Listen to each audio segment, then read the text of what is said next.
Anti-graft campaigners have challenged the Akufo-Addo administration to resource the Special Prosecutor's Office following Martin Amidu's complaints that cases being investigated are unduly delayed because investigators appear compromised. The complaint comes after Mr. Amidu was criticized for his delay in investigating the contracts for sales scandal involving former PPA boss Ejenim Boateng Ejay. There is more in this news desk report. Press statement Monday.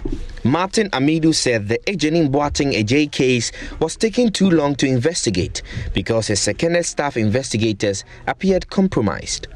Parts of the statement read, quote, "When the first draft report was submitted to me, I felt scandalized. I called a management meeting on August 10, 2020 with the investigators," end quote.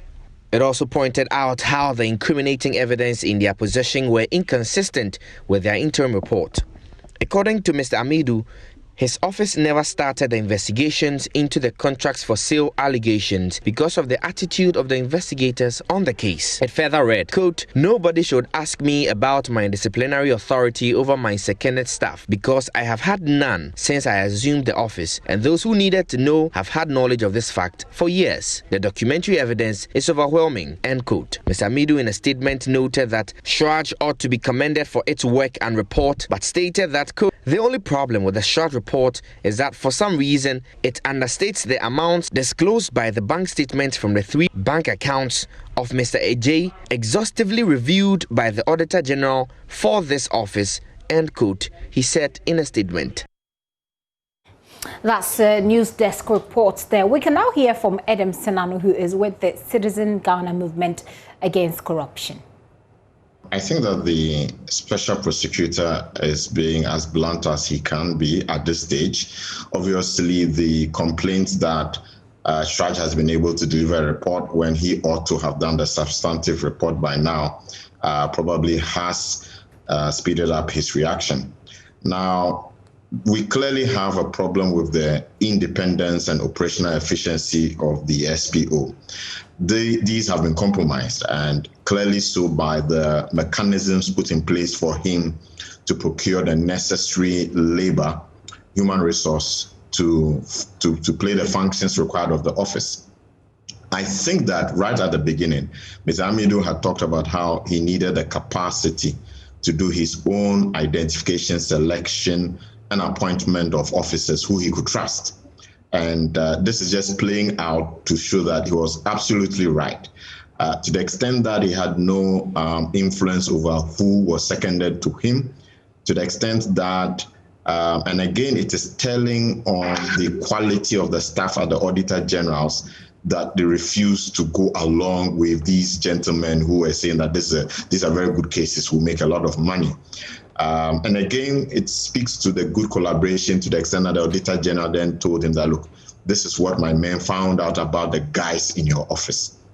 I think that as civil society, as media, we ought to impress upon the government of the day to show good faith by immediately, and the presidency has that capacity to authorize Mr. Amidu to do a search and select the kind of competent staff that will allow him to swiftly deal with these cases so that we have the kind of information he can take to court and get the necessary sanctions so that we don't undermine the operational efficiency of his office.